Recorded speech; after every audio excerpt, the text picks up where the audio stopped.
Hello everyone, thank you for joining us on this edition of The Inside on Equinoxe Television, broadcasting from Cameroon's economic capital, Douala. I am Bable Jonathan.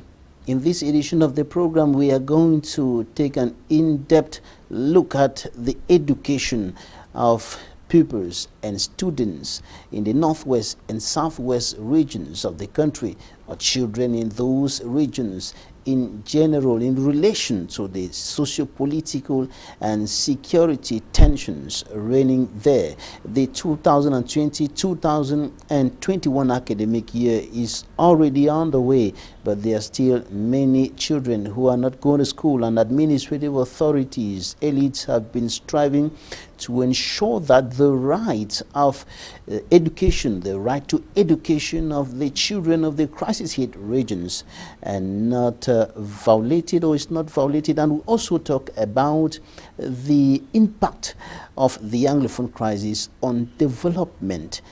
There's been a serious hindrance to development efforts in those two regions for the past close to 4 years. Stay with us and meet our guest in some few seconds.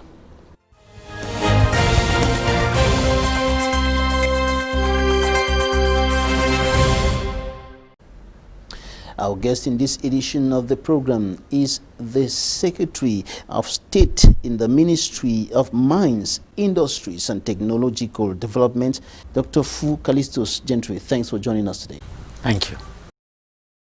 All right, we begin with the northwest region of the country, and the northwest and the southwest regions, where a crisis has been pulling on for close to 4 years today. And in 2019, when the crisis was growing in intensity, you urged parents in the Donga-Mantum division, and by extension the northwest and the southwest regions of the country, to send their children to school, to brave the odds, to brave the security, the fear, and send their children to school. That year went through, another academic year has come. What is your take about the ongoing academic year, how it has started in those two regions? Have you seen that? Has there been any change, any positive change?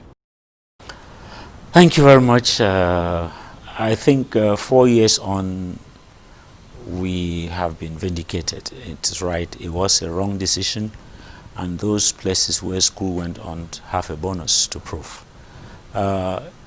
Nobody should go, it's a delicate sector. You don't go to places which are the pillars of society. Education, learning, knowledge is a pillar of society. Let me just say, the French writer Victor Hugo, he says, "He who ever opens a school door closes a prison."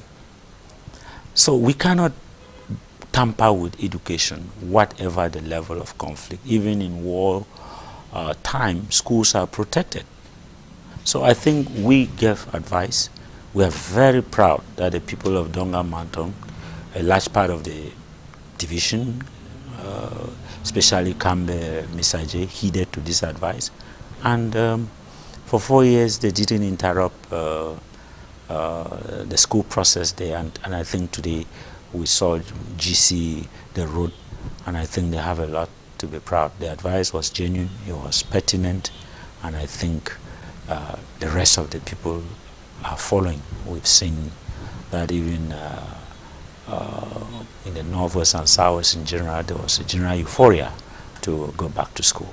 So we believe that our initial advice was genuine, and time has proven that we were right. The advice was genuine. From what you're saying, it can be concluded that there has been a positive change as far as the number of children who are going to school from last year, or from 2016 when the crisis started, right up to this moment. But there are still several parts of the two Anglophone regions where children are not going to school. The school doors are still closed, and the situation is still quite disturbing as far as the security of the children is concerned. And when you were speaking to the people of Donga-Mantum in 2019, you were also assuring them of government's support in ensuring the security of these children. But what explains the fact that many of the people seem not to be sure, seem not to have trust in the security which you are telling them that government will provide for the children? Relatively, you've said it yourself, things have largely improved. Things have improved. If you do a statistical analysis, you see that we have percentages that are exponential in terms of how people have responded. I think you go to many places, the dichotomy in this was that many people at first did not want the security. They wanted the security out of the region. And again, we said no, this security is there to protect you. Its very presence will deter those who come to create problems. And I think when people started being cooperative, welcoming the presence of the army as friends, not as fools, then that kind of synergy was created. And I tell you the truth, if you have an army post somewhere, a gendarmerie post somewhere, whoever wants to create trouble is going to be afraid. So that problem, it took time for the population to understand that the presence of the military was for their interests. And as the population welcome and embrace the idea, we have had stability in many places. And those are the places where you can see all is working well. So, but generally, I think the measures on the ground speak for themselves. And I like to insist that there's an exponential increase compared to 2016 to 2017. There's an exponential increase in those who are now going to school. What would you tell those who are still like pessimistic, those who are still doubting the security which you're talking about, those who are still seeing the military as a threat, those who are still thinking that the presence of the military is going to invite gun battles, and they may be caught in the crossfire, their children may be caught in the crossfire, and things like that? On the contrary, the reasoning has turned 180 degrees. People were calling for the military to leave the region. But today, many places are crying and say, look, we need a military post here. We need the military post here in order for schools to start. So what I'm saying, and I'll still say, we are doing promotional things. Civil society, many elites are putting up programs in their different divisions. Parliamentarians are doing things, there are scholarships programs. But all this adds up to the point that security is a mainstay. And the only person in a nation that can provide security is the security forces. We don't have alternate security forces. And it's a government responsibility to protect its citizens. And the government, to do this effectively, need a collaboration of the populations. As the population get more to understand this, we are seeing it work. And by the way, he who loses a year is losing a very good part of his life, his destiny.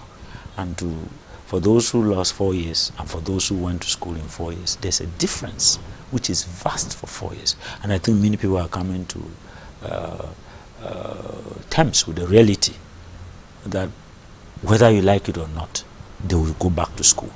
So he who is going to school now is the gainer in the whole Unlike process. in the other parts of the two Anglophone regions of the country, we have been seeing you and other elite like Honorable Ngala Gerard, Yes. in Cambe, in the rest of the Donga Mantum division, carrying out some field work, and that partly accounts for the difference that Ndonga Mantum, or Cambe in particular, is making from the rest of the two Anglophone regions in general, because Ndonga Mantum has been relatively calm, and with many more pupils and students going to school, except for some places like Benakuma in Menchum Valley, which is not far from the Ndonga Mantum division, where things are still quite tough there.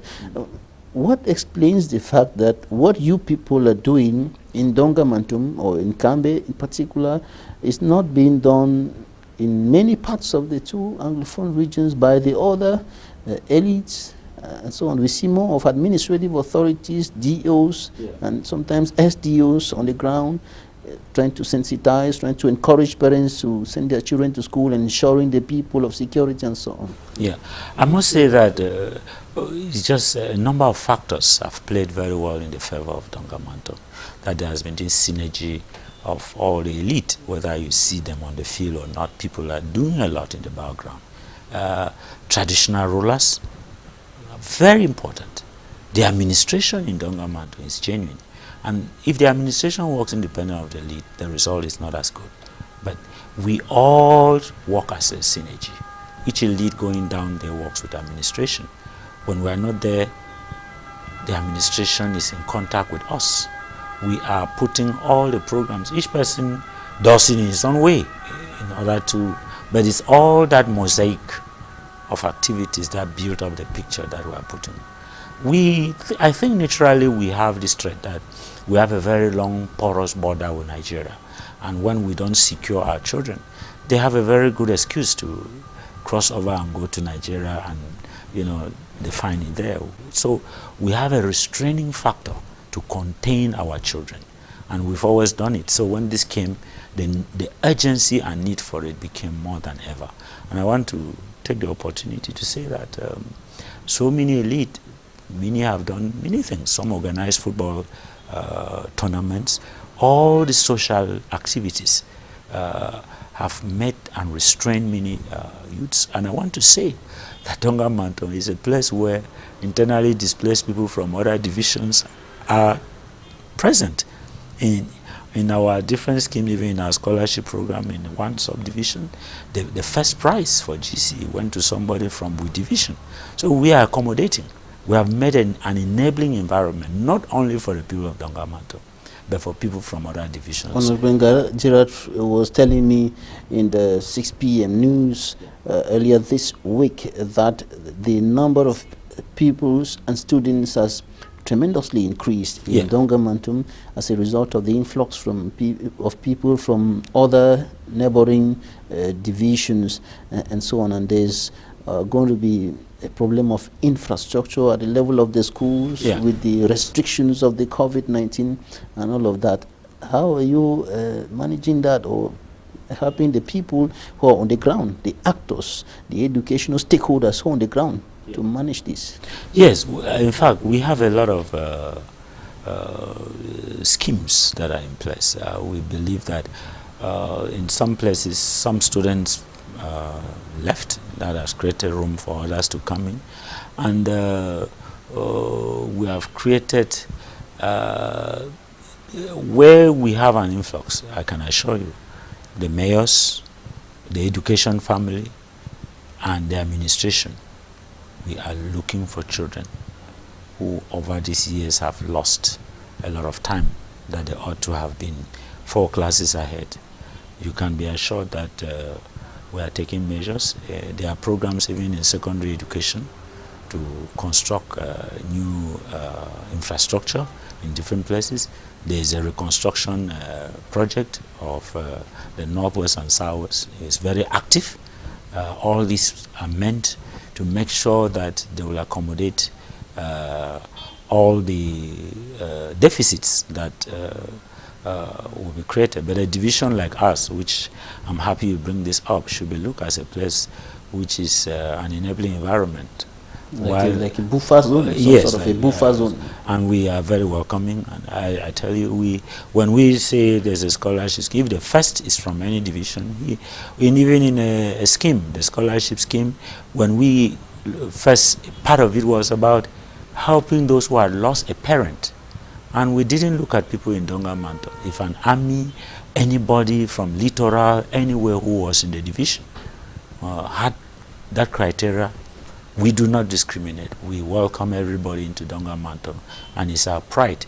And our whole point is that all the efforts the elite put, we want other divisions to emulate and copy what we're doing.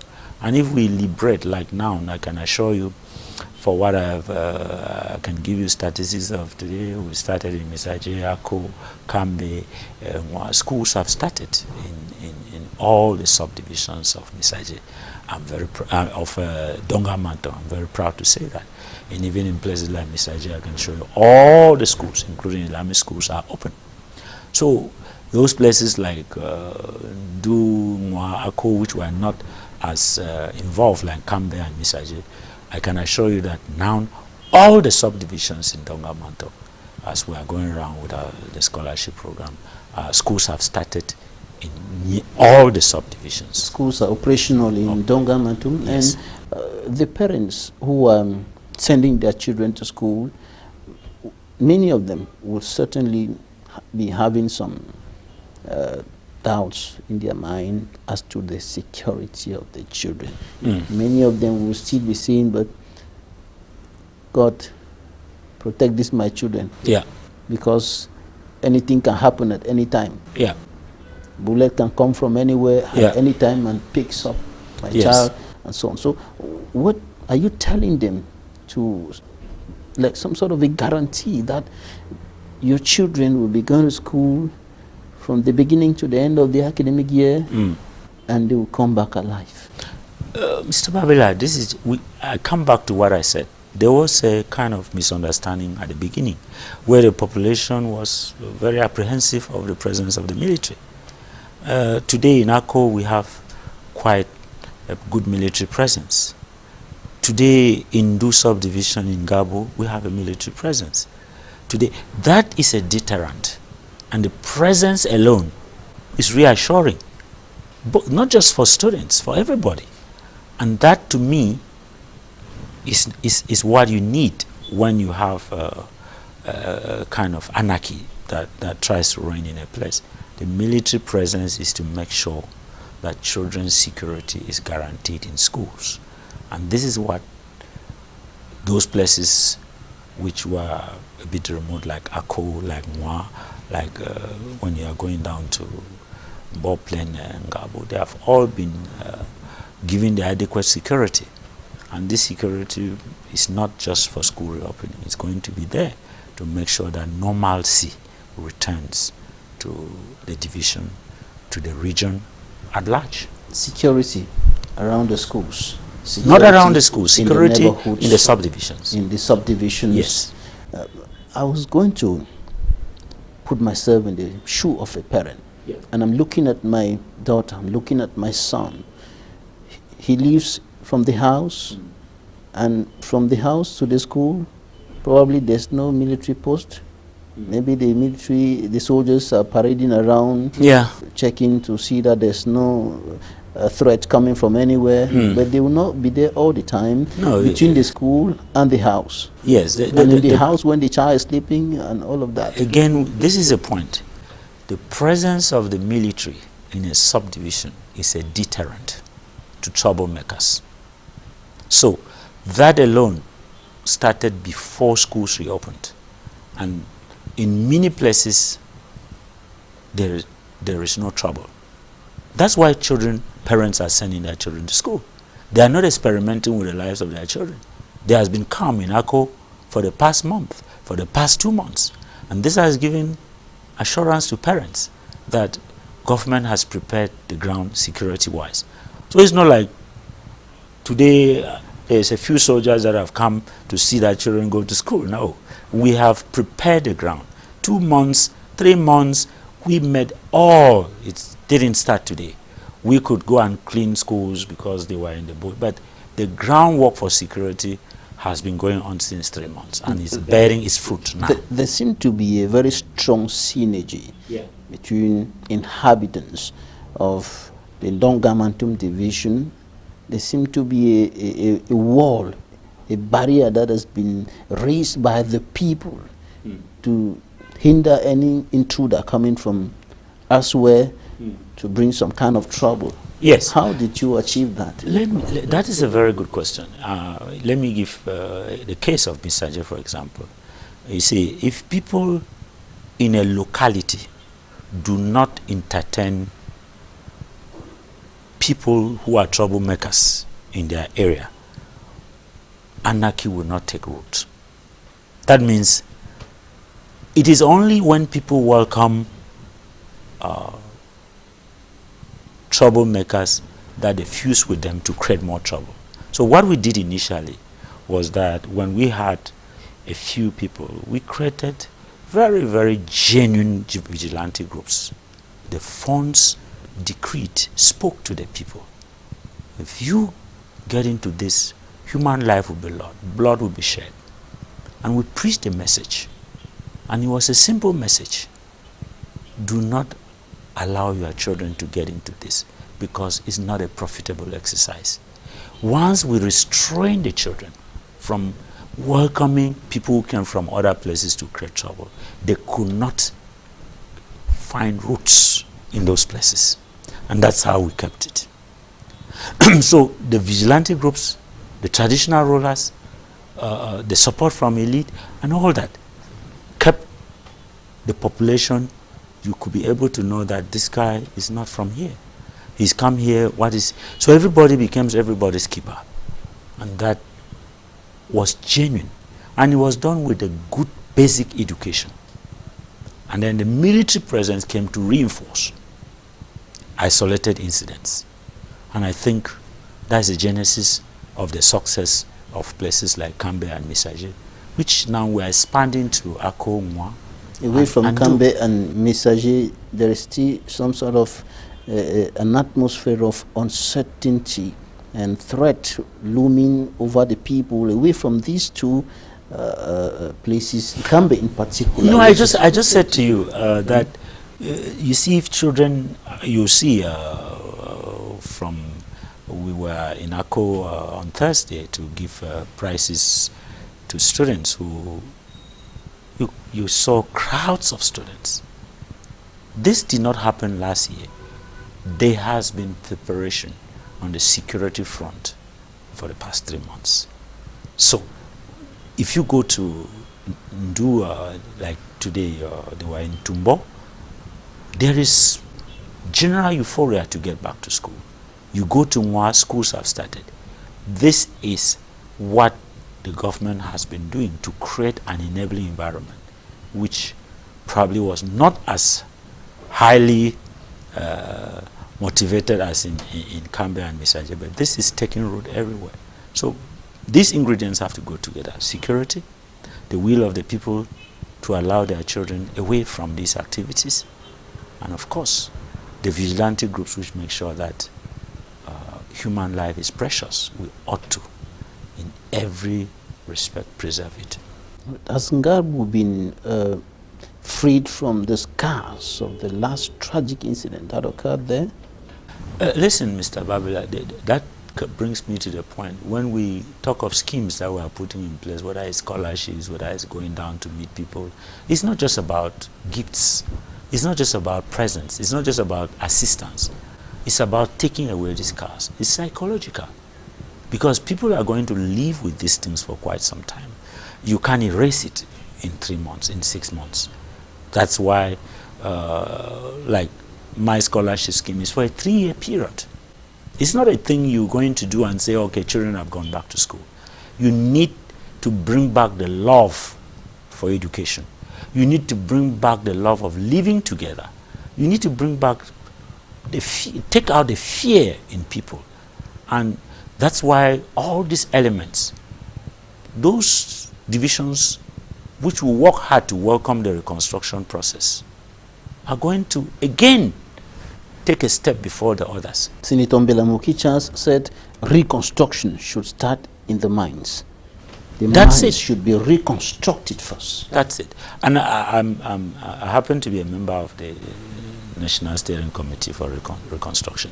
Now, when we say chiefs should go back, when we say cultural activities should start, these things are the fabric. The guy in the village is used to his Njangi group and the rest of it. When these things are restored and the rest of it, the psychological effect and impact of this is going to start dissipating. And this is not going to happen in a day.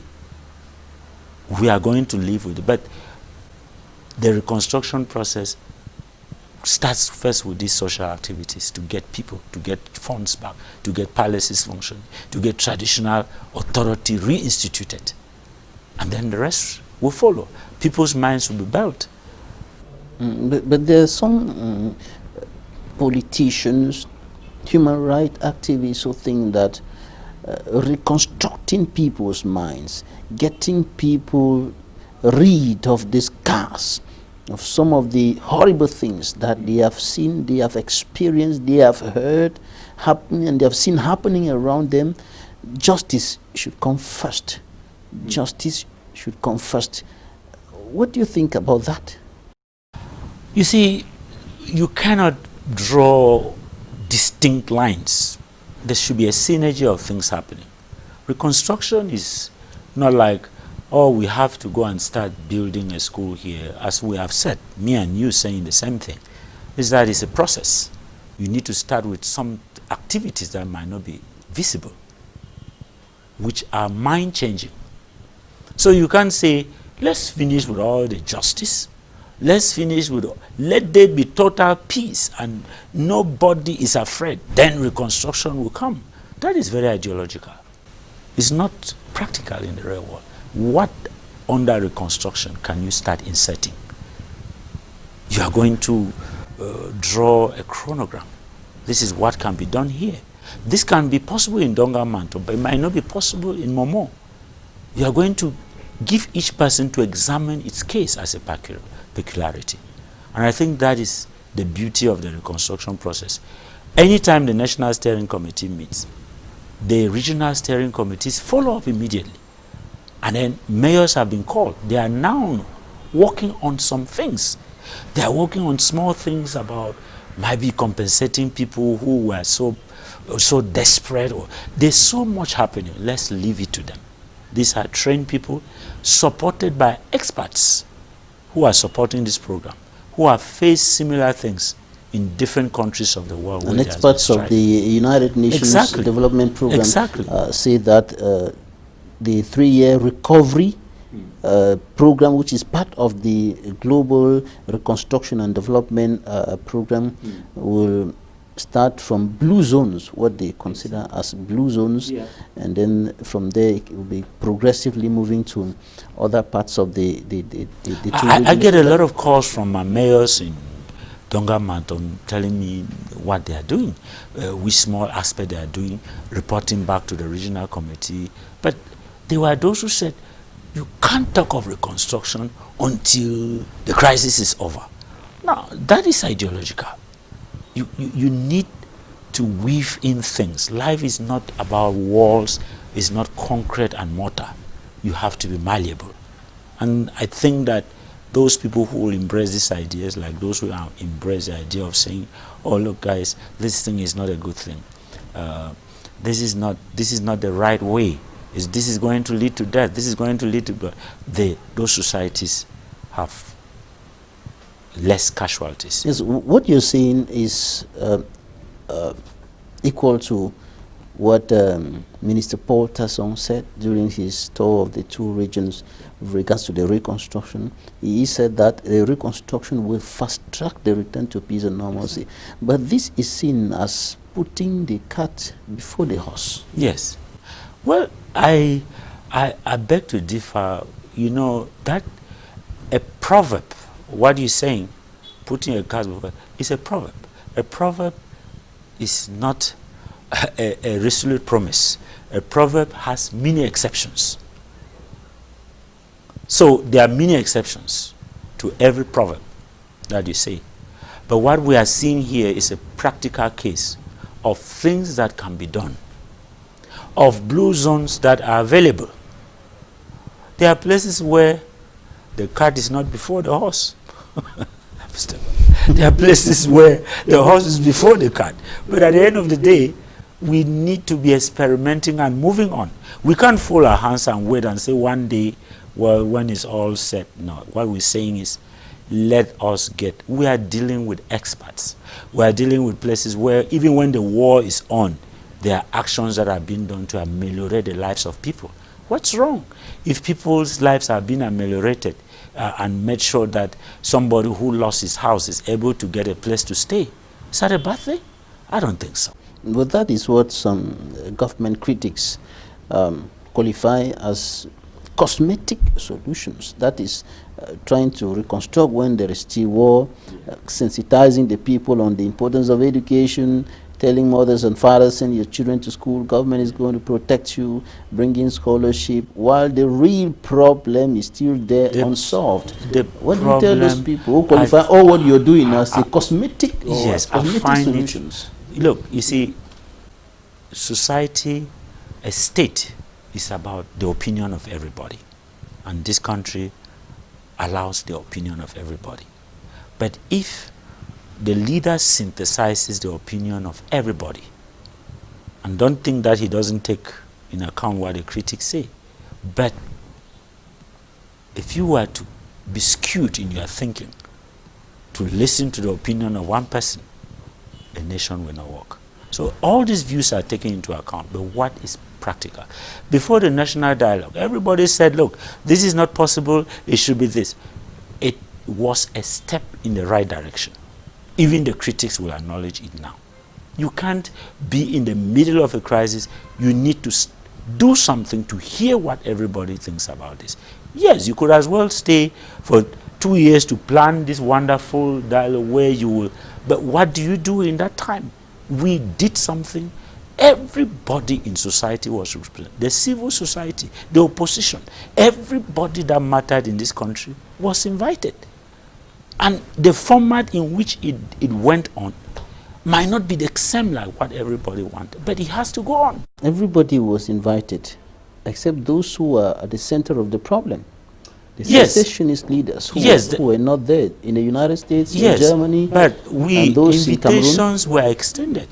And they, as far as they were concerned, some of them thought that their security was not guaranteed. What else do you say to somebody to whom you invite? They should look at the government of this country as being responsible. If I invite you for a meeting, it means that your security is guaranteed. And it was not done under the table. They are priests, they are people, the civil society. So I think it was a lost opportunity. But to be fair and honest, there was invitations to everybody. And I think many people came from the diaspora. Those who thought that there are those who wanted a third party. Can we not sit in this country and solve problems between ourselves? Some thought that there must be this third party before they will come. That was their opinion. But what do we do when there are so many views? We have to factor in somewhere and start. And I think it wasn't a bad idea. My point is, it was a step in the right direction. It was a step in the right direction, though some people like Barrister Ashu Emmanuel Abo, Barrister Tamfu Richard will ask, but if Field Marshal leaves, the PLM comes to Yaoundé for national dialogue, and at the end of the day, no agreement, will he be allowed to go back to the bush? Well, if Mark Barrister comes in to take part in the dialogue, and at the end of the day, no agreement, will he be allowed to go back to the U.S.? The barrister boss will always be there.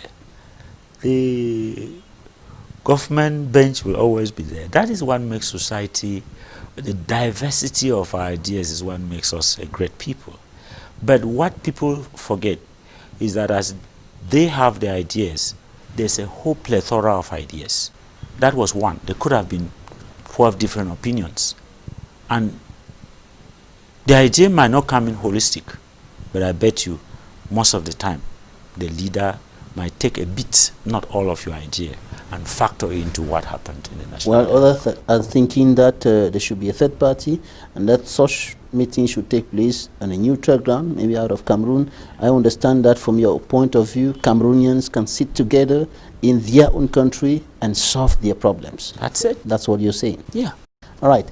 We're going to take a look at what the newspapers reported this week.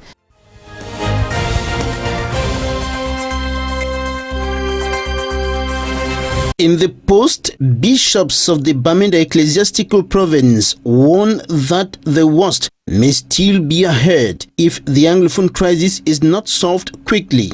The Voice looks down into 1,000 days of the struggle to restore the independence of former British Southern Cameroons. According to the Guardian Post, school resumption for the 2020-2021 academic year registered a remarkable improvement in the crisis-hit northwest and southwest regions of Cameroon. In the same vein, The Voice highlights back-to-school efforts of some elites, reporting that Dr. CALISTUS GENTRY, elite of the Donga-Mantum Division and Secretary of State in the Ministry of Mines, Industries and Technological Development, was canonized by parents, teachers, students, pupils and local administrators of Messager Subdivision during a scholarship award ceremony. The Horizon projects another elite of the same area, Honorable Ngala Gerard, who also went championing effective back to school. The paper exclaims over the failure of a petition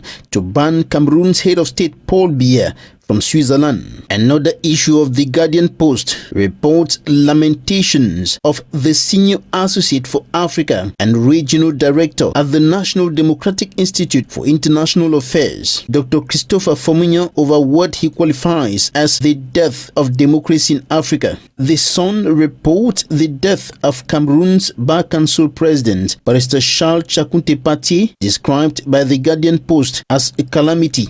As reported by the Post Weekender, power changes hands at the helm of palm oil plantations from His Majesty Mekanya Okon Charles to Tapia Mbile, former technical director of the Cameroon Development Corporation (CDC). The Star details the final verdict of Elections Cameroon on the December 6 regional elections. 95 party lists and 102 lists of traditional rulers retained. The sun shines on Limbe, winner of the 2020 Cleanest City competition, and the advocate writes that Limbe wins big as Limbe 1 subdivision got the first prize ahead of Douala 2 and Yaoundé 5 council areas.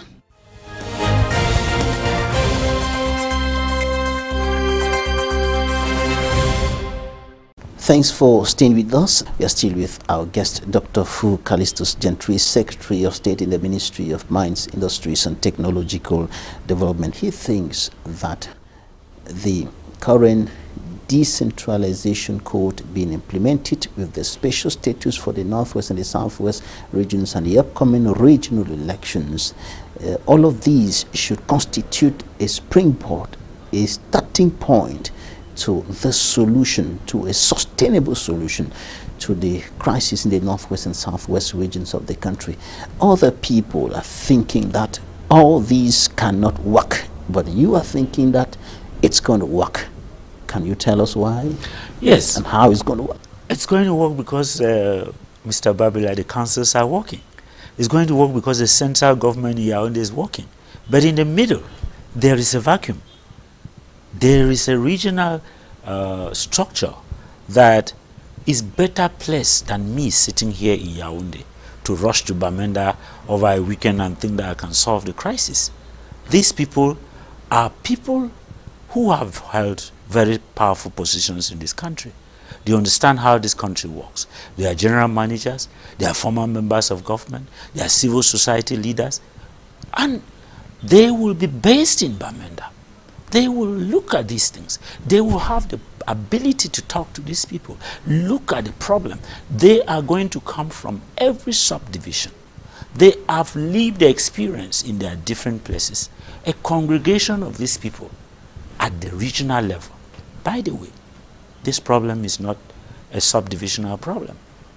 It's not a divisional problem. It's a problem that involves two regions. And you can only look at it by creating a plethora of ideas, people, different experiences at the regional level. And by the way, there are going to be people, commissioners, especially in the case of the regional assemblies peculiar to the Northwest and Southwest, who will go into different aspects of society. And I bet you, those guys will be having the rank of members of government at the region. They will have more contact and understanding with the people of the Northwest or the Southwest than those who are in the central government. What is wrong with this? That is a point to start.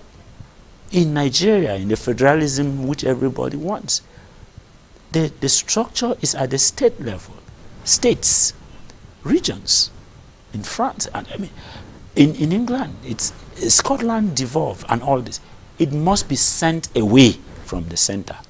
So what is wrong with that? If you can work at the council level, why can you not work at the regional level? The councils are functioning. Everybody believes that we should transfer money to the councils. But you need greater expertise.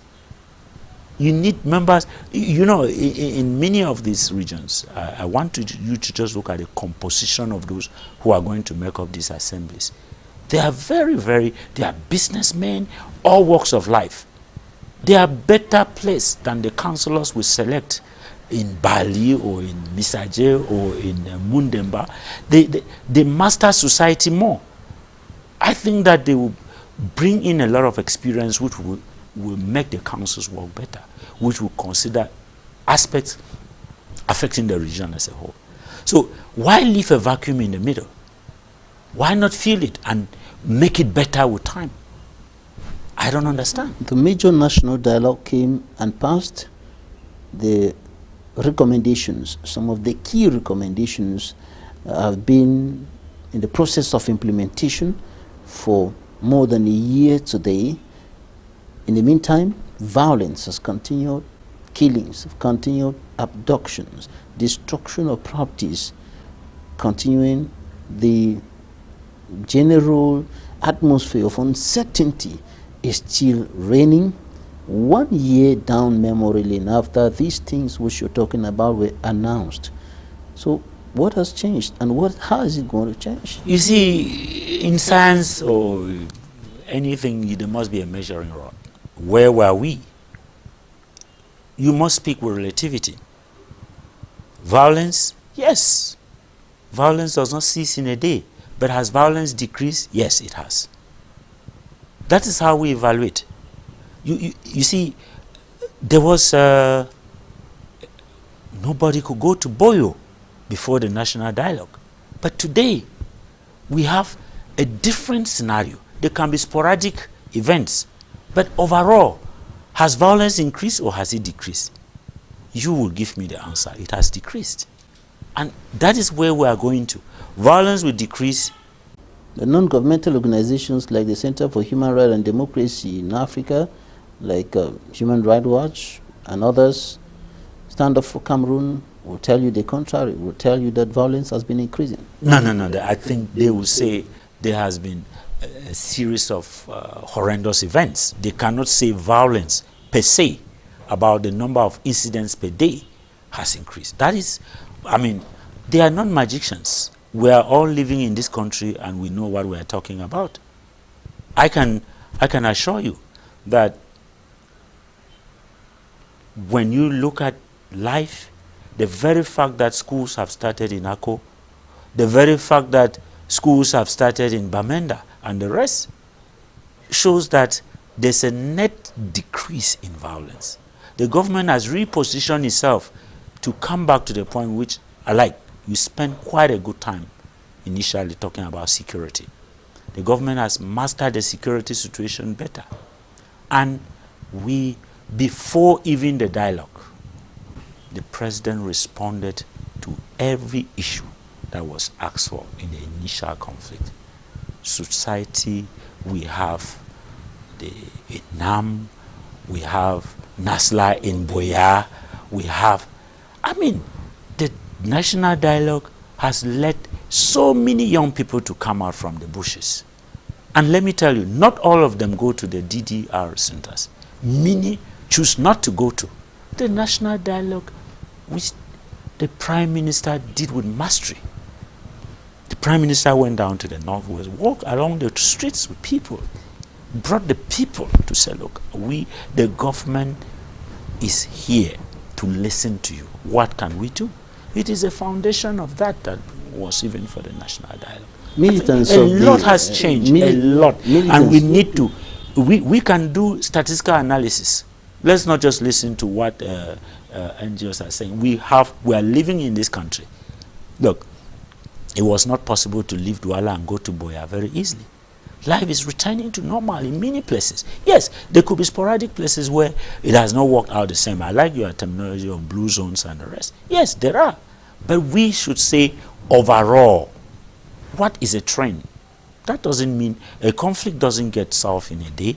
We every day, before the conflict, before the national dialogue, during the national dialogue, the Prime Minister, under the auspices of the President of the Republic, is working daily to bring normalcy. The reconstruction project is there, is holding. In the regions, is holding.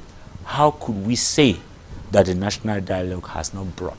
The regional elections are going to take place. Selections have been done. How can we say that things that were promised in the national dialogue have not been realized? Militants, supporters and sympathizers of the Cameroon Renaissance movement and other Cameroonians took to the streets on the 22nd of September, protesting against the organization of the regional elections without a sustainable solution to the Anglophone crisis and without a revision of the electoral code and so on. But you are saying that the regional elections is going to be a door opener, it's going to open the way for the implementation of the special status, and of course subsequent solutions will be coming up, for the Anglophone crisis and so on. So when you look at this squarely, do you think that the stakes of the regional elections are higher than restoring peace and normalcy? Mr. Babel, let me ask you. I like the hypocrisy that people like the MRC will try to take the Anglophone crisis. And do you believe that people can get up in the United States, those who do not like Donald Trump, for example, and will say, we are going to make sure that Donald Trump, we have elected him, he must. I mean, this doesn't happen in any country. I'm very surprised that, because what I believe in, that in anything we do, we should walk in legality. What does the constitution of this country say? One of the things I have a lot of respect for the president of this country is because he respects the constitution. There is nothing that he does which is not within the law. If there is a date that elections must be pronounced, even if it's on the last day, he makes sure that it stays within. Now, under what constitutional provision can somebody come out to say an elected government in which he participated in the election should, where we start, where there is no rule, there's anarchy. There is only one thing that guides us in this country, is the constitution. Do you believe that the action of the MRC is within the constitutional regulations of this country? I'm not supposed to ask you a question. The constitution permits people to protest. Permit people and even international legal instruments. To protest to bring down governments. That's an insurrection. And let me remind anybody that once somebody is elected, he becomes the president of everybody. He becomes a middle player. He's not a president for CPDM. He becomes the president of MRC. He becomes the president of the STF. That is what it is. But the law does not forbid protests against the president of the Republic. Listen to me. If you go out to protest and say, look, the prices of, you see most times in Arab nations, the prices of bread is high in this country. What do we do? It's a right of the people. But if your protest is because you want to bring down a government, there's no constitutional provision for that. As I would say, people should always remember, God says that every authority is instituted by him. When a leader is elected and he takes office, it's because God so wished. My question was more focused on the stakes of the regional elections. What are the stakes of the regional? Well, I just thought because you brought in the MRC, and I think that for all of us, if there is no guideline in what we do, there will be anarchy. The constitutional provision for people to march is there, but what are they marching for? Coming to the regional elections, I want to say that I believe that the stakes, whatever it is, we started a process. Senatorial, presidential elections, municipal, parliamentary, we are concluding. Why would somebody come at the last phase of this election and then believe that that's where the process should stop? It should have started with saying that there should be no presidential election. So the regional elections is the only way I find that Anglophones should focus in order to make sure that they experiment, put into practice what has been given, in order for them to nurture, develop, and see grow their aspirations for their cultural identity. Anybody who believes that it shouldn't start there is not in good faith. We're going to take interviews of the week now, and when we come back, we'll look at how the Anglophone crisis has seriously hindered development in the two Anglophone or English-speaking regions of the Republic of Cameroon.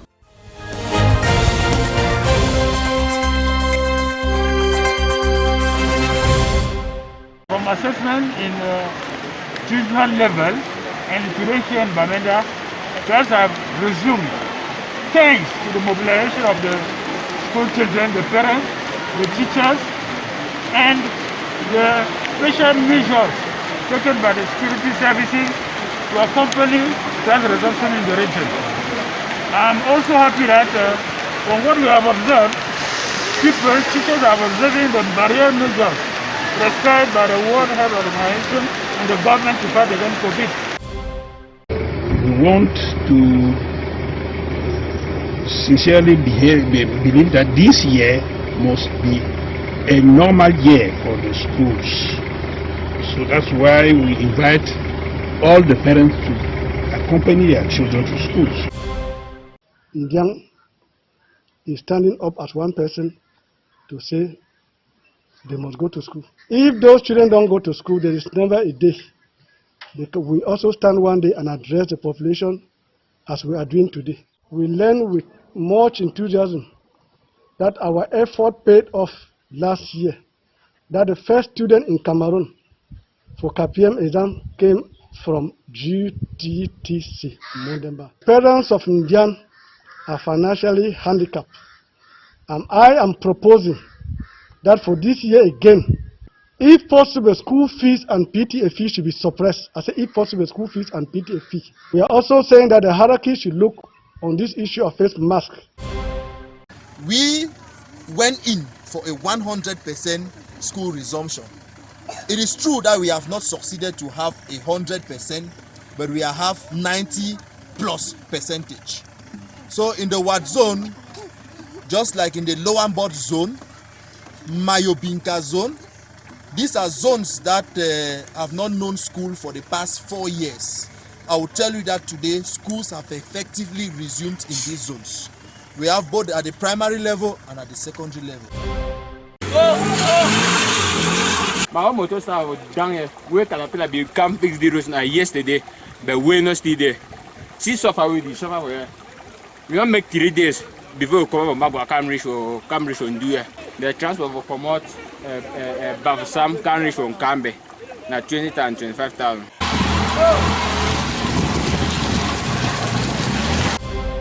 The head of state made the employment a national cause and the vocational training a national priority.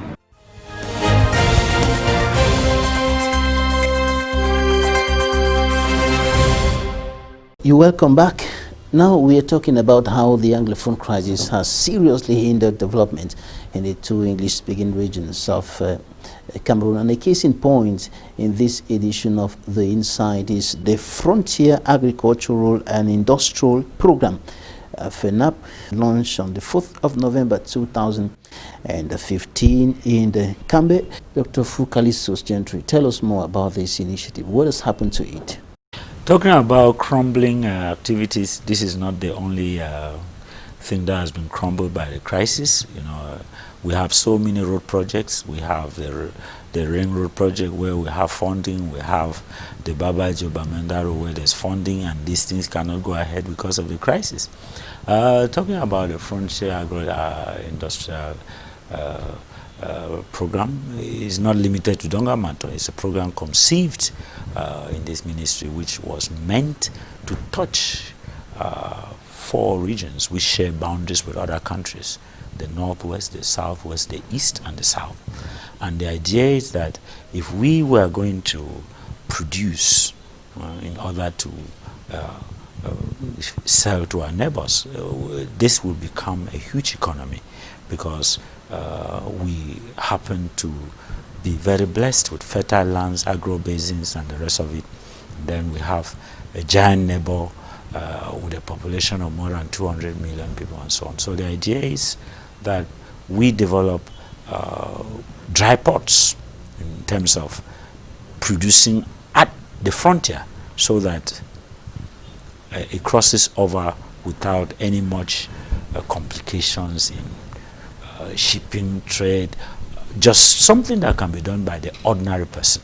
And the idea is to increase production so that what is left of after local consumption can be transformed to add value to it, and then sell to our neighbors who are all around us. What has happened to it? 4 years of strife means that, in fact, where we started the pilot project, the secessionists even placed their camp there, and most of the equipment, most of the things were taken away. Most of what was already stocked, but it's not a problem. We are patient. We know that normalcy will come. We know that with reconstruction, we are advancing some of these ideas, even in the reconstruction program. And we believe that this is what part of the history of this country. We are optimistic. It's going to pass. And we believe that all the good things that the people of this country have planned for each other will come to pass. So we just believe that we have to be optimistic. That's why I keep saying you can't build walls and say this must end before this starts. We just have to keep walking with a lot of wisdom and see what to do at each time, and be flexible, and be allow each thing to happen based on the wisdom that will initiate at our different divisions or subdivisions. We are rounding up this edition of the program with the problem of illegal mining in Cameroon.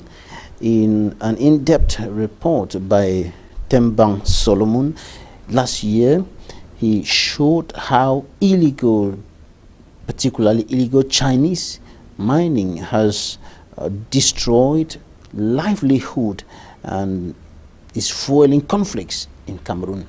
What's the government doing about this? Yes, again, this is a very good question, because it goes back to the regional elections.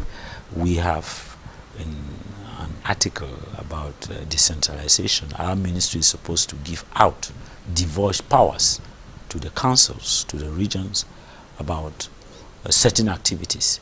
Most of the activities you are citing as illegal mining are in the artisanal sector, and these sectors will be divulged to councils to manage. And we believe that when a mayor sees foreigners in his area, he is better placed to control and take action than the central government sitting in Yaoundé to send directors on the side. These are all the advantages. We shouldn't just look at regional assemblies in terms of politics. They are practical things that will bring solutions, that when each ministry divulges powers to people, they will be able to handle things like illegal mining, which you are saying. So for now, we have basic texts which regulate. We started first with going out there to create a kind of composite tax that made sure that everybody who was in an activity was taxed and so on. And then we took a head count of all the people. And then at least now we know that these people are here, and we have regularized their activities. But the best of it will be when some of these things, like artisanal mining, are divulged to be managed at the regional level. Maybe you have a specific message that you want to send to the yes, a specific message the southwest regions. Yes, special two messages. First of all, about our scholarship scheme, And may I say that it's a 3-year program, which is not just meant to give goodies, money or assistance to students, but it's meant to build back the psychological fabric of what these children have gone through. When a child is going to see the senior divisional officer coming to give him a prize in his school, or other elite reaching out to them, they start building back this confidence they have lost. They start taking away this fear. So I believe next year again we'll continue in this same exercise. Even if schools go normal, it's a 3-year program that is meant to rehabilitate the minds of people. For the Northwest and Southwest regions, I want to say specifically that they should take the challenge of making the regions work. The regions, those who say that the status is not special, they should understand that in every nation in the world, whether it's federalism, whether it's decentralization, it has its own peculiarities in the nature of each nation. In Nigeria it's different. In the United States it's different. In England it's different. In Cameroon it has to be different. It evolves. It changes. It is tested. Ingredients are added. So we have a Hegelian duty to make sure that these regions are put in place. The nostalgia that we have for promoting our cultural identity, for doing things with leaving a lot, like our traditional rulers, our values, system and the rest, will be tested by us. So for those who look at it as some kind of cosmetic, no, that is not true.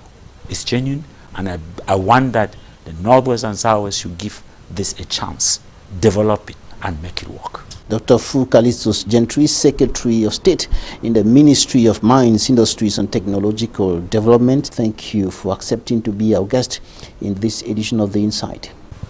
I want to thank you very much for taking our own viewpoints in your most recognized news media. Thank you. Thanks, ladies and gentlemen, for staying with us. That's it for this edition of The Insight. Goodbye.